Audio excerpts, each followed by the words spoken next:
Hello, everybody.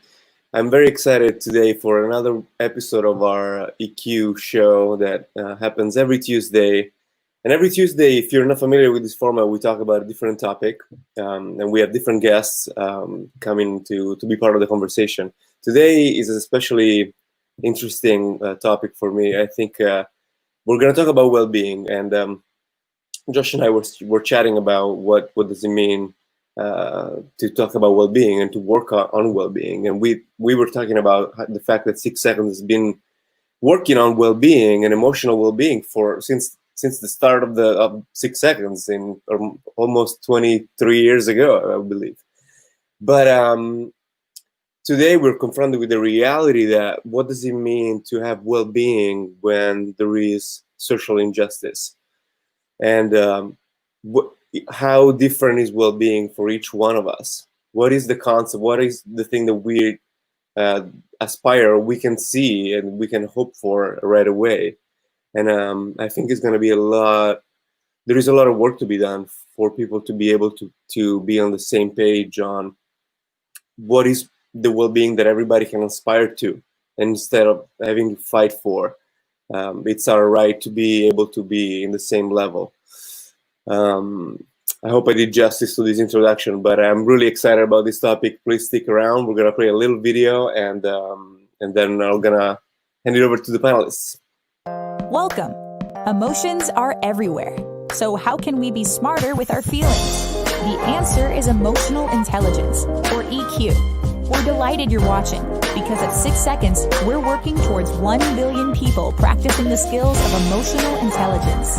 Can we count you in? Here on 6 Seconds channel, you'll find practical skills for work and life, inspiration for today, and support to build a better future for all. Welcome back, and now I'm going to introduce you to Joshua Friedman, our CEO and moderator for the day. Thanks, Tom, and I'm glad to see many of you here back again and on our channel. And as Tom said, this panel has a very powerful perspective for us at 6 Seconds and all of us who are interested in this topic of well-being. At the beginning of the pandemic, you might have heard people saying, oh, well, we're all in the same boat. And of course, what we quickly came to see is that we might be in the same storm, but we're not in the same boat. There's some people who are dramatically more adversely affected by the pandemic than others. And if we extend that to just think about well-being in the world, whether we're talking about the effects of the pandemic or the effects of the rising levels of stress and loneliness, or the amount of mental health challenges that people are facing, or physical health challenges, what we see is that all over the world, people who are living in communities that are marginalized, that are pushed to the edges, people are suffering more. And that is a reality, and it's not okay with me. And I don't know how you feel about it, but it seems to me that for us to actually say we have well-being, we need to think about well-being in this broader context of social justice. And the notion that actually well-being might be a human rights crisis, mental health might be a human rights crisis. And how do we really look all over the world and what's happening in the United States, but also what's happening everywhere that is creating an inequity in well-being. And at the same time, that well-being might not mean the same thing culturally everywhere. So we have some very experienced and brilliant guests today to share perspectives, and let's bring our panelists in. And I'm going to ask each of you to introduce yourself from a personal perspective.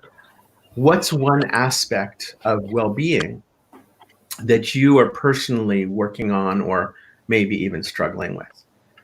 And Vic, can we start with you? Okay, my name is Victor Ferguson, aka Victor Freeman. I'm also I'm an artist, and I'm also a community activist. I have a organization called Optimal Wellness Community. You can find it on Instagram, optimalwellness.com, and also on Facebook. But I help to build communities. Also work with emotional intelligence. So, but the main thing that I've been working on as far as my well-being is really assessing my relationships in the context of my big why.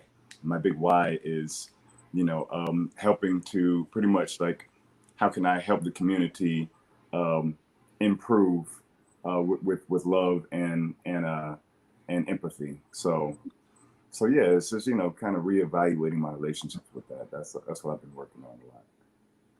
Thank you, Victor. You're welcome. And how about you, Pamela? Hi, from Singapore, Pamela here. I think for me right now, it's kind of learning to pace myself and not burn out. Primarily because I think we find ourselves obviously in an interesting year, right? And I think as a social entrepreneur, through the work that we do, one of the key things that I think I've had to learn how to deal with at this moment is to kind of navigate, right, the people and the organization through this in a mentally and emotionally healthy way. So I think for me, is making sure that I don't burn out in this process, so that I can continue to take care of the ecosystem, that we exist in. So very quickly, we run a social business in Singapore, and we deal exactly with a lot of the social justice issues that I think we're going to talk about today, and helping marginalized communities with improving their well-being in all senses of the word. I will get into this later, I think. Thank you, Pamela. And I was also thinking about how in the work you do, in the context that we're in, when people are struggling, and they're struggling with financially, they're struggling with so many parts of life, and partly they're struggling emotionally, they turn to you in your community. Victor, they turn to you in your community. Tim, they turn to you in your community. And in the 6 Seconds community, some people turn to me. And it's interesting to think about ourselves from a leadership perspective and our well-being. In crisis, the backpack gets heavier. Tim, you relate to that? What are you working on? Absolutely. I'm a husband and a father of 2 wonderful daughters. I am the Dean of the Honors Living Learning Community at Rutgers University, Newark, and also a professor there. I am trying to be honest with myself. The level of introspection that I, like many of us, have been working with during this pandemic and during this really profound time in our history around social justice has me in a space where I'm really struggling to be honest with how much I'm struggling and taking care of myself in that regard. I'm very driven, as Josh just said, feel a lot of responsibility for the entities that I'm providing leadership with, but I'm recognizing these cracks in my frame and wanting to be more intentional about how to attend to those so that I can be strong for the journey. I think it's pretty tough to confront our own vulnerability. And I was talking with one of our regional network directors yesterday and saying, I don't feel like I've taken care of myself very well in the last 3 months.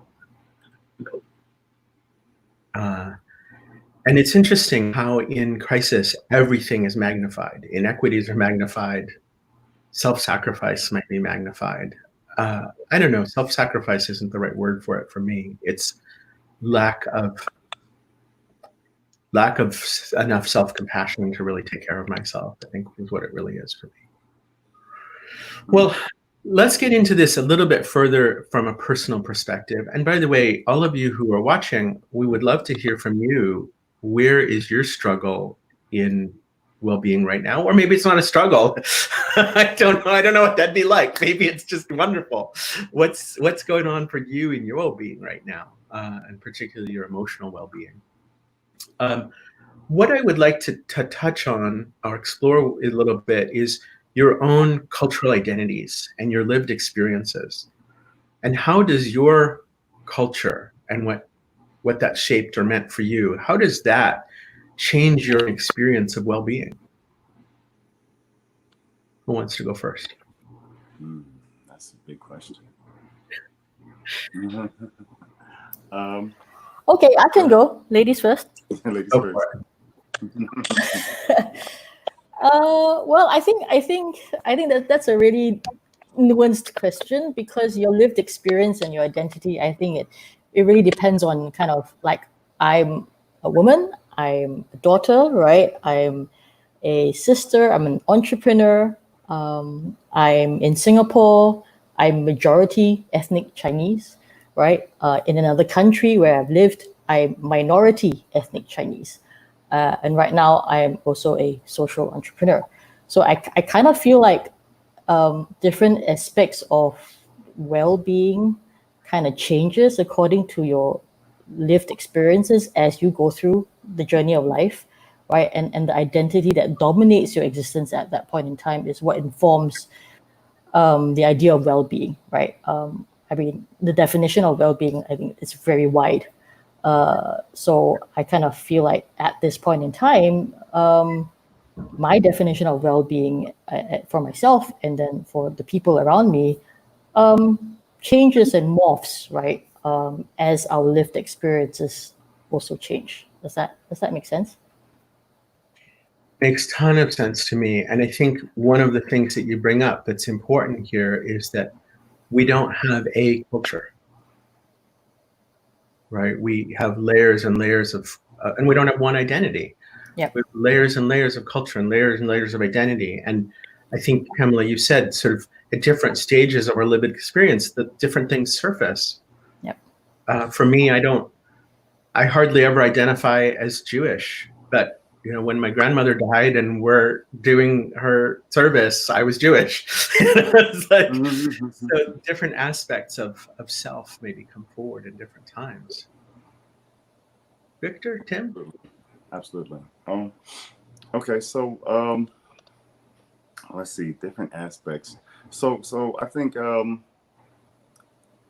clearly I'm a brown person, and growing up in Augusta, Georgia, I think I was pulled over maybe like about 30 times in my youth, and maybe only about like 8 of them valid.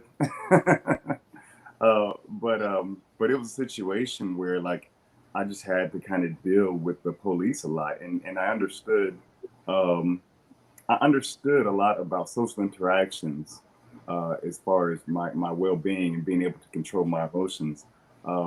How when you approach a situation aggressively, you get aggression in return. And I think as I just continue to grow older, I realized how much being able to control myself and my emotions and my mental space, I'm that much more able to control what's externally outside of me, you know, because it won't have that much more of an effect. And also I can just, kind of emotionally portray what I want to get projected back to me. And just kind of like just developing my well-being, that essence of my well-being at an earlier age. And then as I grew older, able to really put some more understanding and words and definition to it, and be able to be that much more proficient of a human being and come into spaces and hold positivity, because I understand the way I am inside of me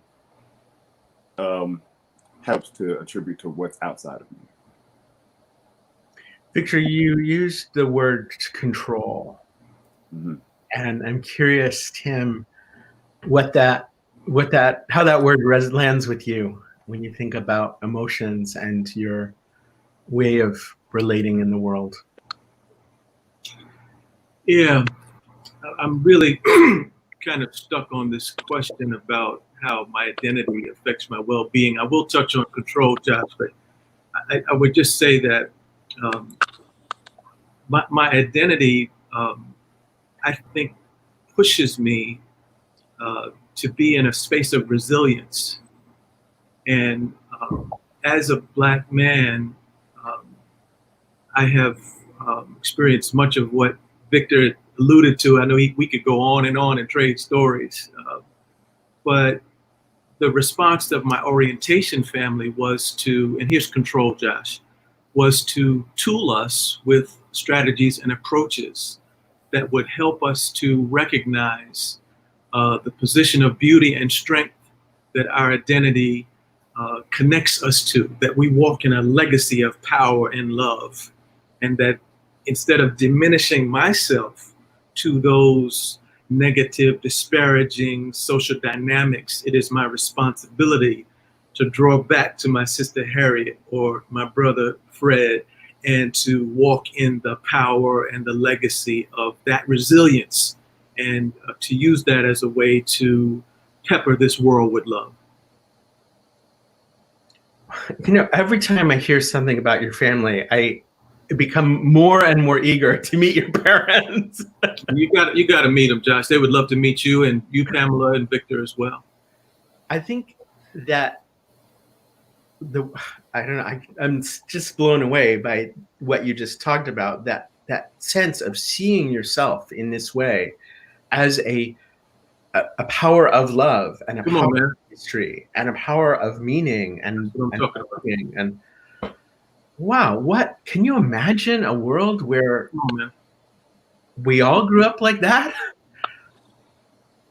Powerful way to show up. That's a powerful way to show up. And you know, I would just add here, you know, tell me my shirt looks good, okay? No, really. Like, tell me my locks look tight. I mean, like, why do we not love each other? I am definitely that dude, and sometimes like it looks like, why are you talking to me? You know, and I don't even like. Well, and I was thinking, I love your shirt, Tim, and I didn't want to say anything. No, but here's my point, right? My point is that one of the challenges we have, forgive me, I got to say this, you know, you may not invite me back. I'm irresistible. I mean, I'm just saying, and that's not about because I'm so special or that I'm arrogant, but I've been loved on. My mama sent me a text yesterday and said, "You my prince." Okay? So who are you loving on?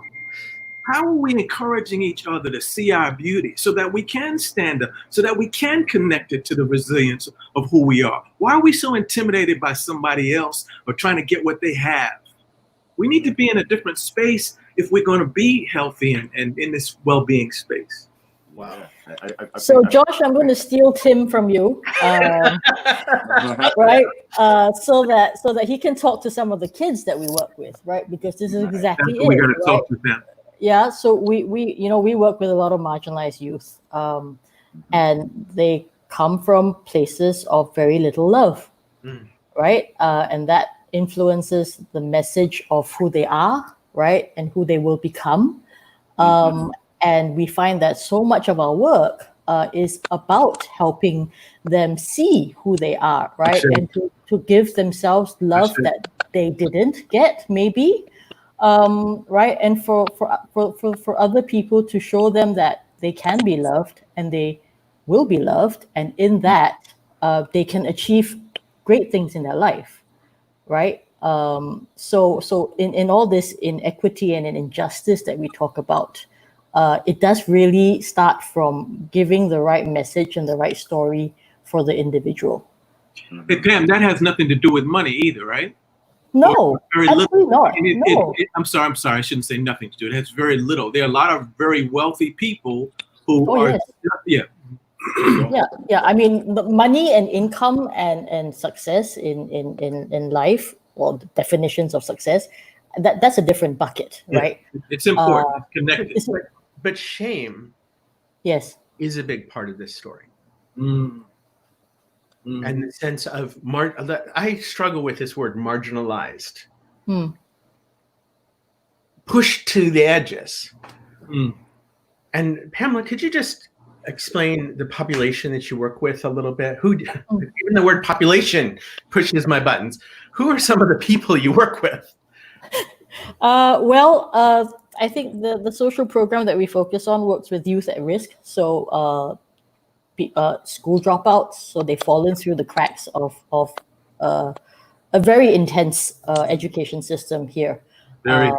Yeah, so they've fallen through the cracks, and a lot of them have gotten into trouble. So a lot from the probation systems, the juvenile system, and then I work with a lot of women across the spectrum, all from low-income families, abusive relationships, single mothers, incarcerated, ex-offenders. So a large range, and ultimately everybody we find we have to start with the idea that they need to start loving themselves and that somebody believes in them.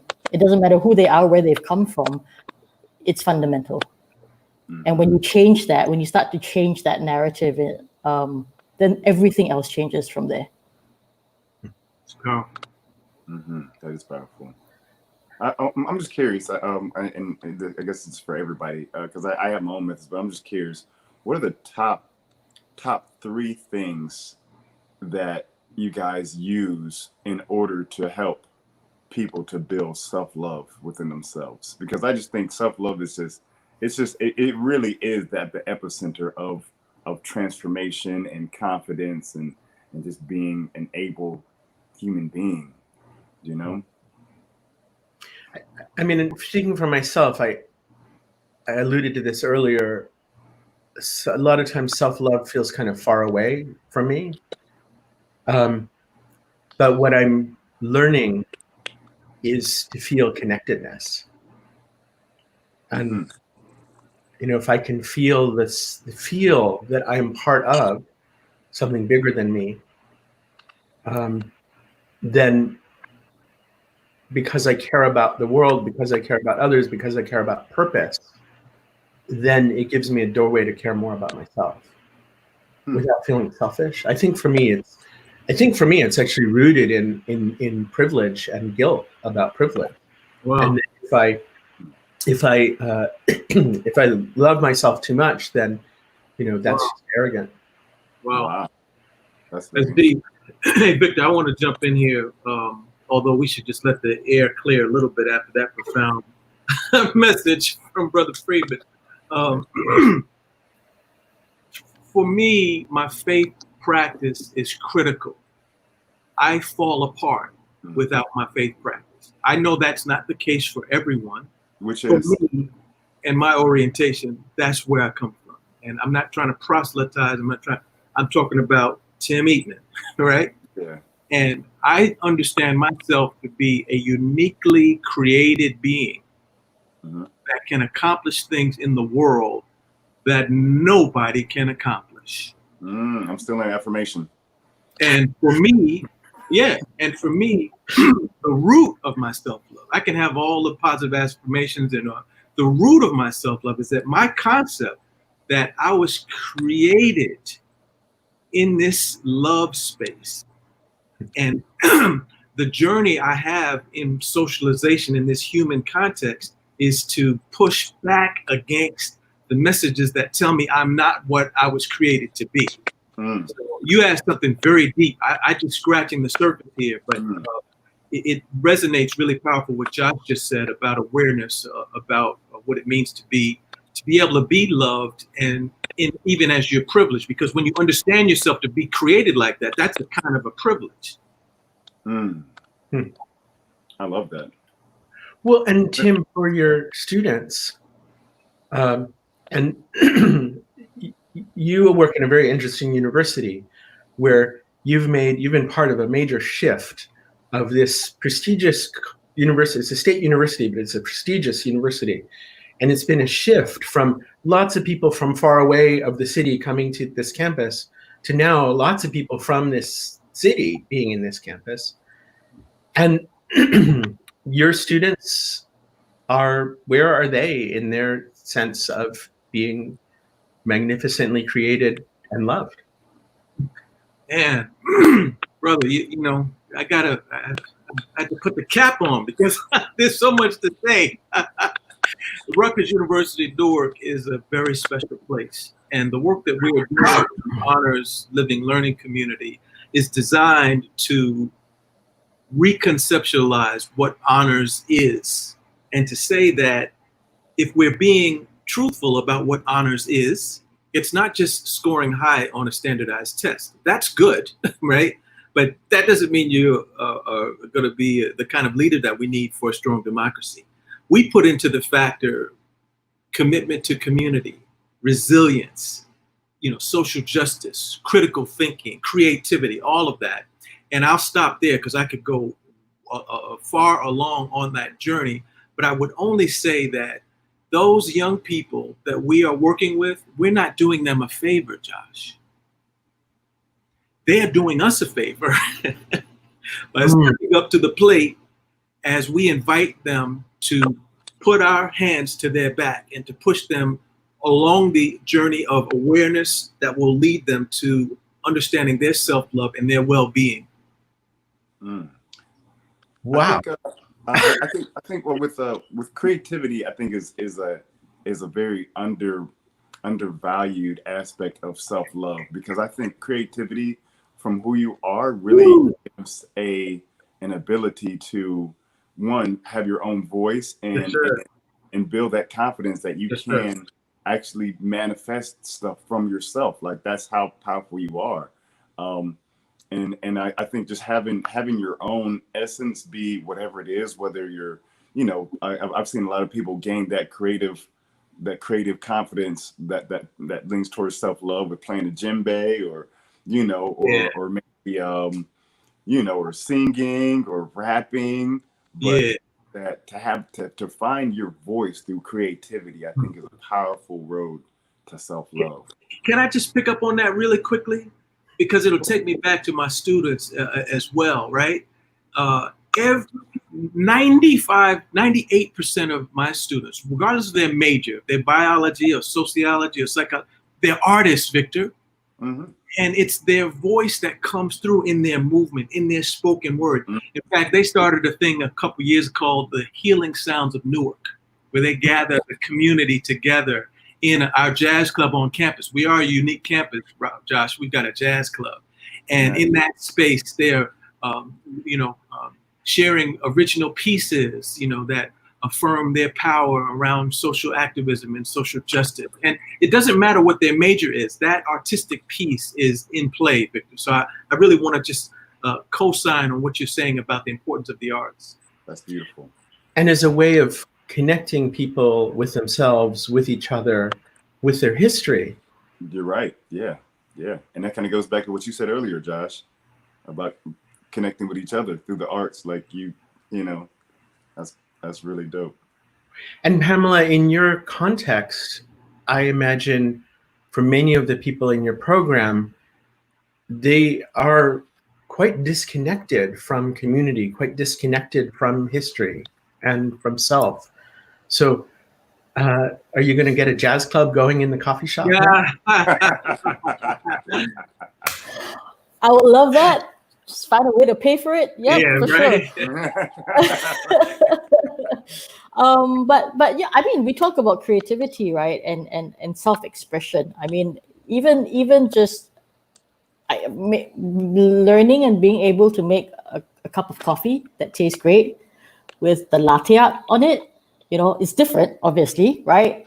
From a jazz musician, right? But it is the same act of creation, of accomplishment and expression, right? And is a gift that you make for somebody else. Yeah, man. So that act and that whole process, it's the same. I think it does the same thing to an individual, right? Mentally and emotionally. And we find that whether you're a 15-year-old or you're a 60-year-old, right, that process transforms things for you. It transforms things. Yeah, right. So whatever culture that we're from, whatever context that we do this, it is that journey that I think an individual needs to take, and it will look different, right, and be different. But fundamentally, it is that journey that takes you from allowing yourself to accomplish something and give something of yourself, whatever that is. Hey, So Josh, Would it be appropriate for me to share an image on my screen? Sure, I've never tried it before in StreamYard, but What kind of image? Everybody's holding their breath like, Josh? in theory you can. Oh man, y'all are something else. So I'm hearing something else. It's something from one of my students, and if you don't think it's I won't. But yeah, try it. There's share screen, right? Yeah, because I think it goes to this point, and I'm trying to do it. Does it say? Do you see that I'm sharing? No, it says no. I'm not seeing it. No. Chrome has lost permission. Never mind. Okay. Okay. This is a beautiful image of a student that created a story out of our class. That she's a biology major, but it was just really an amazing way of demonstrating her artistic ability to draw out what she learned. So I just wanted to share that. So I just want to come back to this word power and control. Because we're talking about expression, we're talking about love, we're talking about belonging, we're talking about identity, we're talking about that sense of agency, of creation, the ability to give to others. Those are actually all different forms of power. Yeah. And I just wonder about that, the connection between the way we conceptualize power and our well-being. That wasn't on our list of questions we're going to talk about, but it's certainly connected to racism.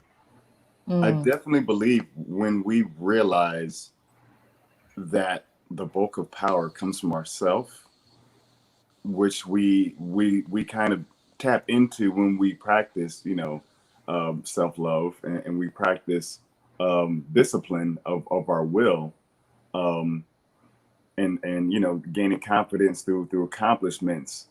I think we get more in touch with the fact that the power is in us, the power to the people. And that's what, we hold this up as it's about power to the people. Like, as evolving consciousness, we realize how much power is within us. And what does whatever that mean? it takes what does that mean for you? Oh, this means power to the people. This means what does power that mean for you? Oh, what's it mean for me? It means that for me, it means it's a solidarity thing. So this is, a hand open, and when you put it together, this is the fist. A fist is going to do a lot more impact than you can with an open hand. So it's about the collective power, and that's, you could get your power with yourself and then coming to collecting it together to be able to make movement. That's it. Yeah, you feel it? So it's really about, us being able to find our own power, which is, of course, the continuum, and then be able to come through with the collective and be able to exert our power to create the reality that we want for ourselves. And I think, and it's funny because I know there's a whole lot of people wanting to like unify with a lot of Blacks and African Americans, and it's a thing within a lot of our communities, our more socioeconomically disparate communities, where we really have to do some self-building because trying to unify when we're not in the whole place of a place of self-love, it's like coming to a structure with a pillar that's not all the way established yet. You know what I'm saying? And it's not, we can't support it. It's gonna, it's gonna result in assimilation instead of, us being able to show up power, as who we are in our own essence, because it's our individual essence brought to the collective that's gonna help to, advance society as a collective. You know what I'm saying? Because we need the way that, the way the Asian people think, the way that, Jewish people think, the way Black people think, the way it's all of our true essence and who we are and our own power that makes us show up the way we need to in order to be that. Yeah, I want to lovingly jump in with a little bit of pushback. This notion of a narrative in which we, particularly people who have been challenged by under-resourced situations and our socioeconomic structure, are starting from a place of lostness, if you will, lack, really is difficult for me, because you have to go back. I mean, let's look, for example, at Black Wall Street. You know what I'm saying? Let's look back at, if we're thinking about Africa, like Cecil Rhodes. I mean, these are thriving communities that provided for, so let's not tell the story from the place of, the broken or unfinished collar, if you will, but go back and say, wait a second, there's a reason that, the school system is as it is. We intended it to be. We tore it down. I'm sorry, I'm going on too much, but hopefully you understand. I'm with you 100%, brother, 100%. And I think Tim, you brought this up in one of our conversations earlier, that people who have gone through a lot of struggle also are showing a tremendous amount of resilience. And Pamela, you talked about, in the young people you work with,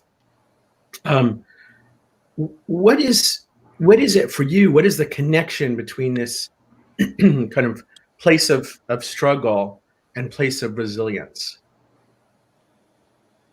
I think it's really kind of helping people see that, if you, for example, have come from positions where you're struggling, right, in whatever sense of the word, the fact that they're still standing there today, right, having a conversation with me about anything, right? Anything. It's proof, right, that you have survived whatever it is that you have been put through, right? And it's to remind people that as long as you focus on, developing a purpose, a larger purpose for yourself, and beyond that, and you survive your circumstances, and you survive in spite of your circumstances, that is something to, I guess, take power from, right? So not to take that as a reason or as an excuse that you can't achieve or you can't do more, but as the very fact that you can.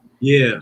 Right? And to say that you tap into all of that, right? Tap into all of the negative emotions and the negative experiences that you've had in your life, because from there you have built strength. And I see it. Do you see it?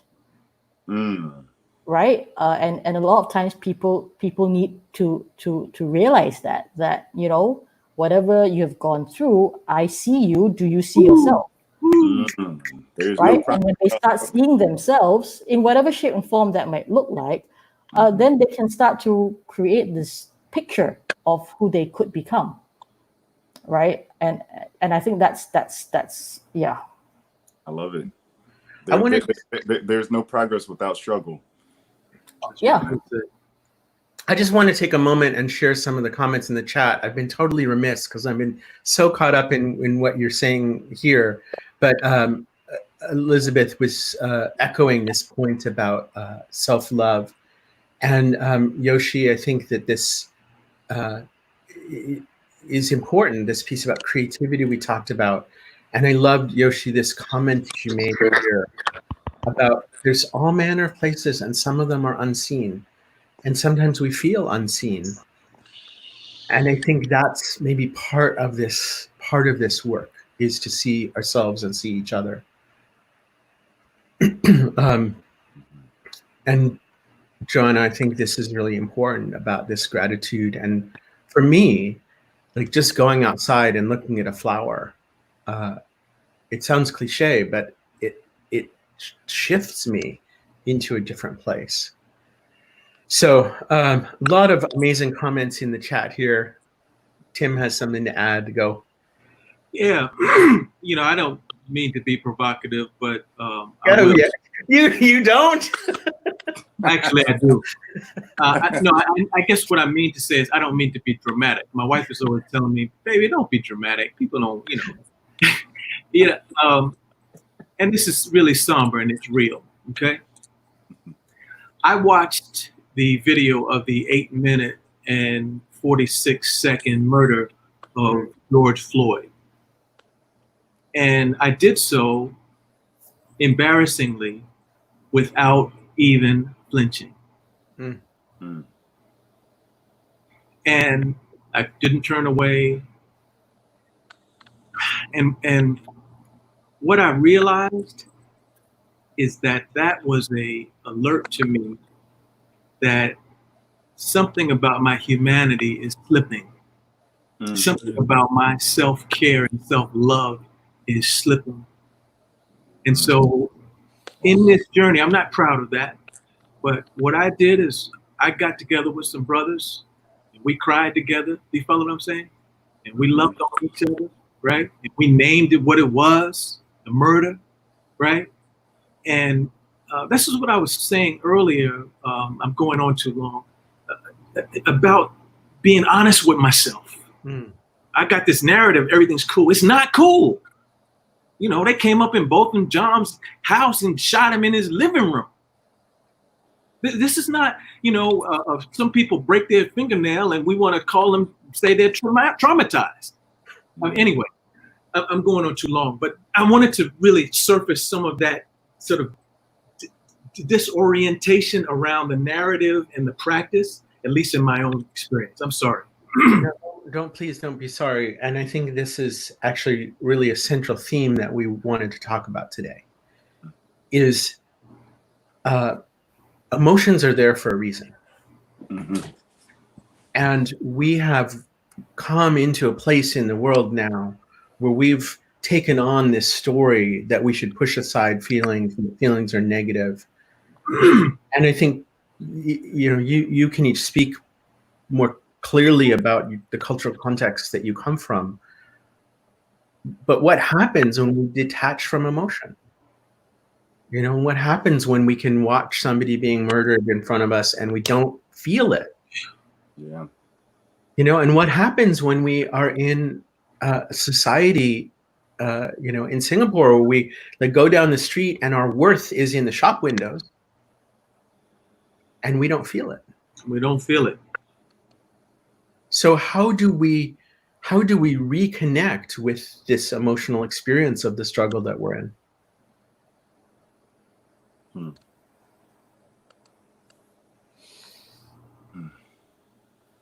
That's a very, very heavy question. Yeah, right.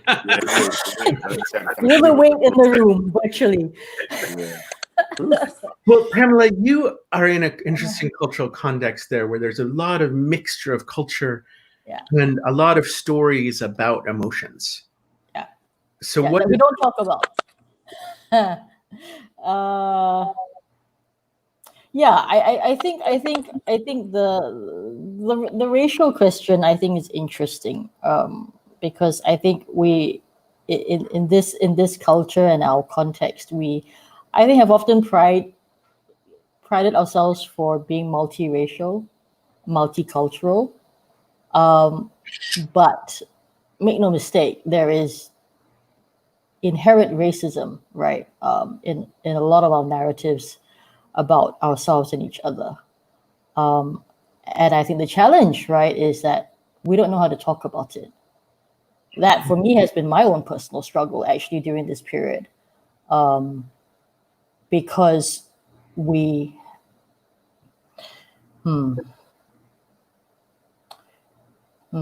lived experience is different, you know, and the stories that we tell ourselves is different. But when you actually have to move beyond the veneer of things, right, and really get down to it, you know, is that really right? Is that really true? And is it relevant and true today? I think there's also a time context as well. So I will say that it's a conversation that has just started, and I don't think enough people know how to talk about it. Yeah. And I think we need to start to learn how to do it without feeling confrontational, without feeling attacked. Yeah. Right. And the only way to do that is to start. But with feeling, as opposed to just up here. Yes, obviously, right, and therefore which is the challenge, right? Because a lot of Asian culture, we don't speak about our feelings, Right. right? We don't, because dealing with your emotions is it's all soft stuff, right? And potentially a sign of weakness, right? A sign of not being strong enough, right? So there's a lot of conversation in that entire arena about emotions and anything related to it, that I think we need to have a lot more learning about, and that's kind of what informs all of the work that we do. And and that's why we love the 6 seconds model, because there is this structure, right, to start having these conversations, and creating the safe spaces to do that. Victor, Well, in your let me just quickly say, here the arts are again, Pamela, right? Yeah. Because when we're tepid around sharing who we are, Yeah. if we sit around and watch a play, right? Yeah. Or if we sing together, right? Yep. Or if we allow some of those young people who I can imagine, I just know you have some amazing stories, to manifest their creative power through their spoken word or through their music, it's Yeah. transformational, and it's a conduit into Yeah. us. Victor can speak probably as an artist better than I can to this. Well, Victor, one of the things I wanted to get at here is Pamela's just describing a cultural context of emotion, which is we should suppress emotions because they're weak. And I'm wondering, I mean, I've heard other Black men say, I need to suppress my emotions because otherwise it comes off too aggressive. They're too strong. What's that for you? That's real. That is a fact. Because the thing is, there's an affiliation with fear and brown skin, especially when it comes to like having height. And I'm 6'2", and with me being aggressive, like I was saying earlier, me emitting aggression, I get met back with aggression and with fear on top of that. So a lot of times, it behests me, especially when dealing with like police or something like that, to not be as aggressive. And it also kind of echoes that narrative of brown skin aggressive Black man. So people, I start getting angry, and all of a sudden they're starting to see this thug that they seen on TV last week, and it's just like, oh, he's gonna do something, call the police. It's like, no, I'm just emotional. Like a normal human being gets upset, but it's I've been trained through being like 6'2" and brown, and like almost 200 pounds throughout my whole life to process and modulate these emotions. And not in a way where I'm ignoring them, but I'm having to experience them and kind of just sit with them before I start speaking or I act erratically. So emotional expression is in some way a privilege. Emotional expression is a privilege. Wow, Gosh. That's well said, brother. That's well said. Exactly. Emotional expression is a privilege. So it feels, like I can't explain how good it's felt in the last few weeks to be able to speak on my experience as a Black man and how it's impacted me, and how I may have been fearful at sometimes in different situations, and how I was trained when I was younger. Don't stop when there's no lights for the cops. Keep going till you're in a lit place. And this was what I was, this is what I was told when I was like 14, 15 years old, because my parents knew, like, this is the part of my experience. But I could adamantly share in a place where people are receptive to my emotions and not trying to what's that word, gaslight me, make it seem like it was just something I was experiencing, especially when I'm in places where it's very multicultural, so it's just it's been very healing for me to show my full range of emotions, from anger to fear to hesitation to all those pieces. Like I'm feeling like I can be my full spectrum of colors, and it always comes back to that love. You know what I'm saying? Like, I'll be mad, but hey, I process it and I'm right back to love again. You know? I just wanted to share a couple of the comments in the chat. People are really resonating with what you're talking about, and this this sense of limitations, of sense of constraint of our identity, constraint of who we are, when we're not able to feel what we're feeling. Absolutely. No, I mean that emotional expression is a privilege. I think, Josh, you just hit the nail on the head, that one, because again, when we talk about social injustice and inequality, right? When you are in a position of little power or no power, right? Let's say, you have to hold down your 2 jobs, right? You're a single mother, you have to take care of your kids, right? You don't have the privilege to deal with your emotions. Wow. Because, no time for that. Yes, because you have to just get on with life. Right? And I think that's what we find is like, because we have to get on with life, we don't deal with our emotional expressions and our feelings about stuff that we actually need to deal with, because if we dealt with them, actually life may get better. But because we don't have the privilege of that time, right, or power or money, Right. We don't. So yeah, that's a lot in that sentence. Like people could lose their jobs. Like if you can't afford to lose your job because you got emotional. Right? Right. That's out. It's crazy. So then what do we do? And Joanna, I think this is a really important question. For me, one of the big things in my coaching is asking people to think about, are they in a different place than they were before?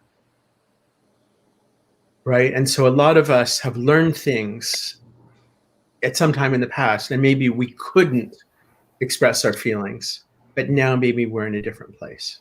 And, Victor, you just talked about that we're in a different place. And I just want to bring Diane's Diane's word into this conversation, that this impact, one of the first principles, what I call the first rule of emotional intelligence, when people feel pushed, they resist. And Victor, what I heard you saying is that in your growing up, that resistance would come back to you in a very dangerous way. Very dangerous. Wow. Unbelievably, we are getting near the end of our hour. I don't know where that hour went. Yeah, we sped through that one, didn't we? That was a great conversation. I really appreciate all of y'all, really. So what's something you're taking away from this conversation, and what are you going to do with that? Ladies first. Hey. Youngest first. He's giving me all the heavy moments. And it's 11 o'clock where she is, midnight where she is. Oh dear. I don't know. I think it's to kind of look at what we need to be focusing, I think, in this point in time and moving forward. I mean, we're all here because we're all advocates, right, of the importance of emotional intelligence and learning to tap into our emotional brain and voice.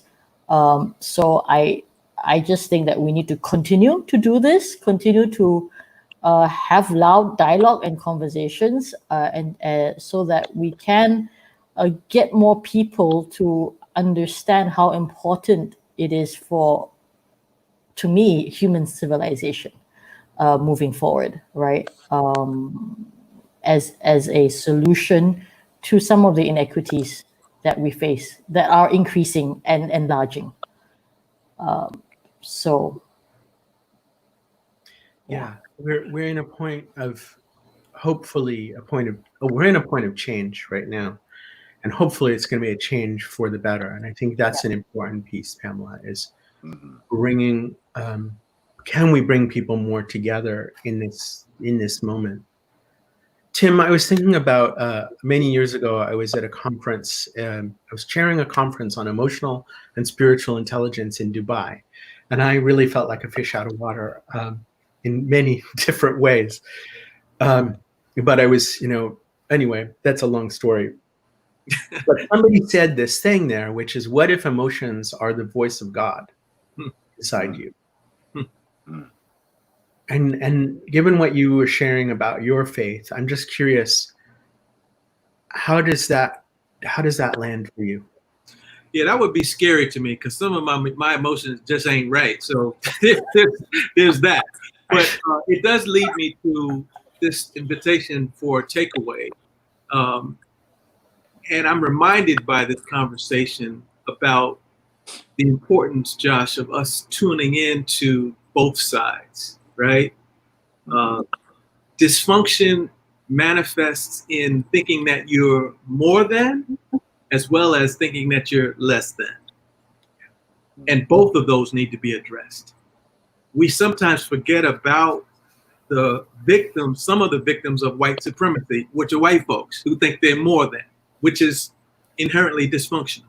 And if we don't have these conversations that Pamela talked about, if we don't find ourselves being honest with ourselves about where we really are, as you talked about, just the guilt of privilege, Josh, if we don't open ourselves up to manifesting the power through creativity and agency voices that you mentioned, Victor, I think our journey is going to be longer and harder than it could be.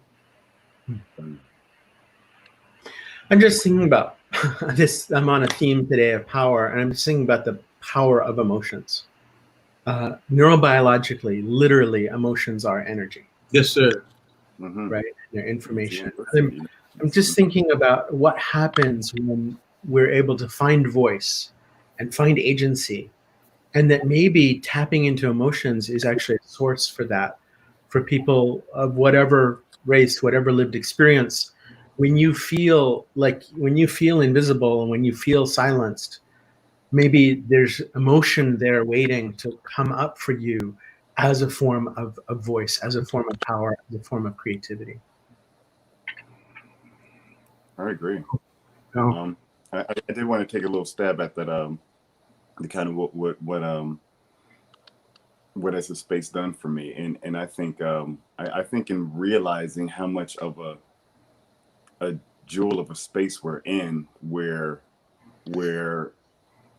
Black people are really allowed to share emotions with the world, and I think it makes it okay to share more so with amongst each other as well, and I think just kind of like using that and creating community around emotional intelligence and letting that be something that people analyze instead of just trying to stick up under the rug, and just kind of also show the delicate balance of people without emotions and the progress of like emotional intelligence leading up to a place of empathy, and people not having that, and then being able to do cruel things based upon a lack of them seeing themselves in the next person. It should be a continuum to kind of be like, okay, like this is emotional intelligence looks like peace and love and connection, and this is what it looks like without it, and suppressing that, can lead you to this place of a lack of empathy. And that, I feel like that's a place where you can kill somebody that looks exactly like you and not even think about it, because one, you have no self-love. Yeah. Say that. Connection. I So I think just really kind of using this period to dive deep and being like, we have to dive deep into this because this has been a destructive force amongst society. So we have to correct it, in pods where we can, maybe amongst the Black community first, and then, combining other communities, making a more international community. And then, it needs to be real. I feel like emotional intelligence is a part of a legit evolution. I'm not even going to say revolution, because we're not rebelling against anything. We're just evolving we should be evolving past it. You know what I'm saying? I think empathy is an evolved way of thinking. And that is at the pinnacle of emotional intelligence, you know? Yeah. I want to just bring in this word authenticity, which is, I think, really connected with that, Victor, is that when we're staying on the surface level, we're disconnected. You know, we're disconnected from self, we're disconnected from one another, we're disconnected from the world. And that's rooted in fear, and it's rooted in shame, and it's rooted in saying, like, I can't feel my feelings. And you know, there's just something beautiful about this opportunity, and I'm just feeling very grateful to the three of you for being here, and for all of you in the comments. Some very thoughtful sharing here that I want to go back and read about fear and about emotions, and you know, and letting go of some of that. Letting go of some of that story, finding a new story where we can all get that voice from Tim's mom. Like, you know, we are magnificently created, right? You're my prince. That's right. I got that yesterday. That's wonderful. Well, thank you all for being here, Tom. Thank you, and back Thank you for your leadership, Josh. Thank you. Pamela, Yeah, we're honored to serve with you. The education Thank you. leadership, Thank Pamela, you. You're amazing. Thank you. Much love to all y'all. Much love. Sure. Well, thank you to all the panelists and for this amazing discussion. And I want to take a moment to talk with the audience right now. And I want to share that for me, you know, this job that I have at the end of the panel, it's actually a great learning opportunity. And I want to share that with you. So what my process is really paying attention to the discussion and really thinking about all these topics for myself. And then at the end, really trying to critically think about what did I learn and what really hit home for me. And I want you to do the same if you will, and put it in the chat and in the comments, actually, so that everybody can read them after the fact. So for me, what was I think interesting today was that we were talking about well-being. We're talking about well-being, especially with the lenses of diversity, inclusion, equity, and belonging, as you can see at the top of the screen. And you know, when I think about it that way, there is a lot of systemic injustices and systems of oppression and different playing fields we're playing on. But I think what really hit home for me today is when, towards the beginning, we're talking about self-love and how that it is actually an internal issue or opportunity, right? And some of these other things that we instead refer to sometimes are really external, right? And how does that, what's the power that we have internally when we really build that self-love with the self-compassion, and what does that do to us and to people watching us and around us?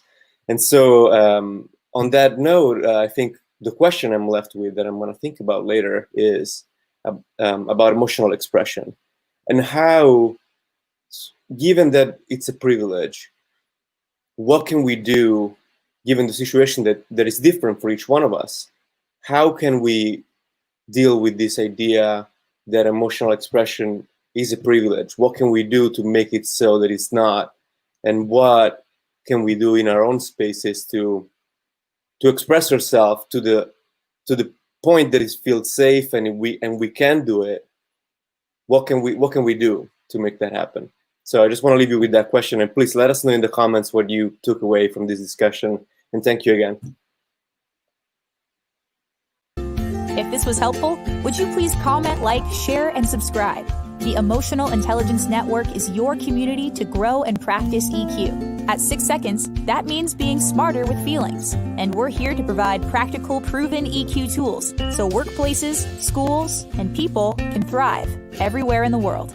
Be sure to visit 6seconds.org to find the complete suite of resources, assessments, and programs. Thank you for watching.